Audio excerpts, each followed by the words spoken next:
you're a big dreamer to be a YouTuber, do not be shy, become a dude and publish on YouTube. Detected Conan, people are subscribing, it's getting better, people are watching, you'll have a good rating.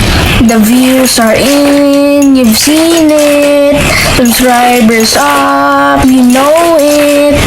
And you fail, try harder, and if you up, go higher. You are the one, Detective Conan, this is your dream, man.